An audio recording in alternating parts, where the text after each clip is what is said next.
All right, Dad. Christian McCaffrey, Nick Bosa, Fred Warner, Diamador Lenore, Brock Purdy, Trent Williams, George Kittle, Brandon Ayuk. The Niners have a bunch of all pros. Which one do you think cripples them the most if they're not out there? Let's not do it that way. Let's do it. Let's name some players and say, is he the one?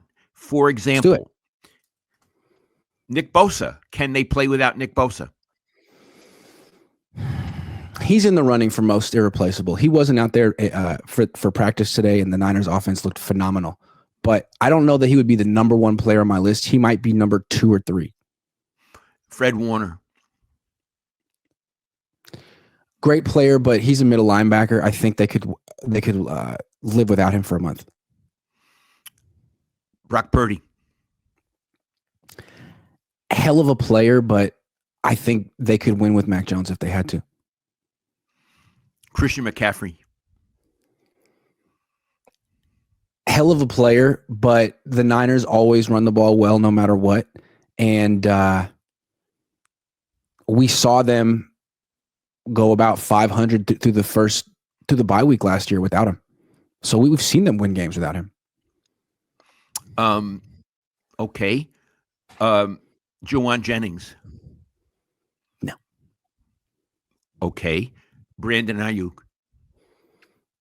He's a hell of a player, but no, they're a run first team anyway.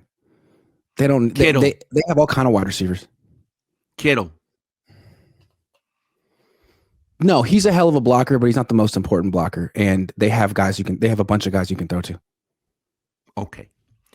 All right. So you say who is the one irreplaceable player and explain why.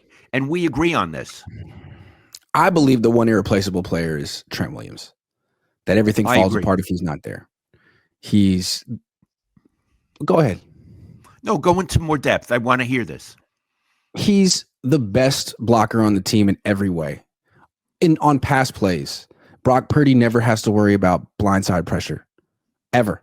He can drop back really confident that if someone's beating their man, he can see him. It's either going to be right in front of him or to his right. And I think that's pretty powerful. Never has to worry about getting blasted from behind by the best edge rusher on the team. That's one. And then when you're running the ball, whenever they run the ball behind Trent Williams to the left, they run the ball really well. They don't particularly run the ball well to the right. They run the ball well to the left. So if you take him off the field, now you can't run the ball well to anyone. It's nice to have George Kittle out there, but you're not going to be running the ball dominantly to the left without Trent Williams, even though Kittle's out there. Even if Christian McCaffrey's out there, those guys will struggle. And then you're a one-dimensional team. You don't have a great blindside pass protector. Everything falls apart with that one guy not out there. Also because they haven't drafted an offensive tackle in 4 years. They're not grooming anyone to replace him. And their backups are not that good. The backup is Spencer Burford, who was a starting guard for them the last few years. Now they think he should play left tackle. Okay. Let's say they're playing a game. We don't even need to name the opponent. And Trent Williams is not playing because Iggy, he will miss a few games. That's his history. And he's older. Do the chances of them losing that game increase if he's not playing? Absolutely. To me, he's like, remember that game Jenga, where it's like if you pull out one little block, everything falls down. You ever seen that game before? Anyway, no. The Niners have this incredibly impressive offense with all these different pieces that are expensive and dangerous. But if you just take that one piece away, nothing works.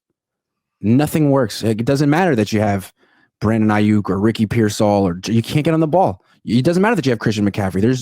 There's no holes. There's no room to run. Right. So he, according to us, he is irreplaceable. I would like, if people are watching and they feel like making comments, I would like to know if they agree or if they think someone else is irreplaceable. In that sense, he's kind of like the Stephen Curry of the team. He's the same age as Stephen Curry. And when Stephen Curry is on the court with the Warriors, they're as good as any team. The team works and they're dominant. When Trent Williams is on the field with the Niners, usually they have a chance. But you take that 137-year-old away, and it's like, well, how good are we? It's interesting, Iggy, because usually if you say the point guard, you'd go with the quarterback. Yep. That's the usual comparison. You're going with the left tackle. I like it.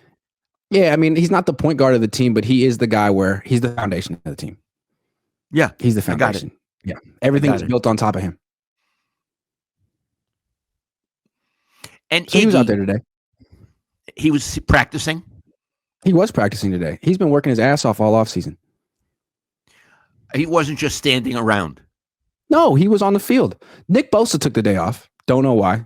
He's been either they say he's got soreness. They didn't say that today, but he's been missing a lot of practices. Either he just doesn't feel like practicing or he's sore.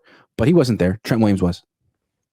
Iggy, when they do one-on-ones, can anybody ever beat Trent Williams? This year, Nick's been beating him a little bit. In the past, no one would ever beat Trent, but I think he's starting to show a little bit of age. But again, like Trent will do one rep and then shut it down. And they haven't done one-on-ones all week because they have so few players. Oh. Yeah. They're starting to have shorter practices because they don't have a choice. Really? Right. They don't have enough guys. They don't have enough guys. They haven't done the one-on-ones in 2 days. Today's practice was like 80 minutes in and out. They're just trying to not get hurt at this point. When I was a young man and the Niners used to win Super Bowls and practice in Rockland, they used to have 2 a day, Ziggy. Yep. And each practice was 3 hours. Yep. And there was tackling. Yep. This is I just want to say, hold on. This is a very watered down league. I'm not saying the Niners. I'm saying the whole league and how they prepare for the season. Yeah. I don't know how the Seahawks are preparing or what's going on with them, but I know it's a month out, but I'm starting to wonder about that week 1 game, Dad. They have all these injuries. They're not going to be totally prepared. They're going to use those, not just week 1, but weeks 1, 2, 3, 4 are going to be kind of the preseason for their starters. It's going to be really interesting to see how the Niners start this season. I could see them going on a run the second half of the season, but the first few games are going to be really interesting given how training camp is playing out. Yeah, we can get to that. You say it's a month away, right? Mm-hmm. A lot of things can change in a month. So that's true. I'm a here and now. I'm not smart enough to look a month ahead. I'm a here and now person.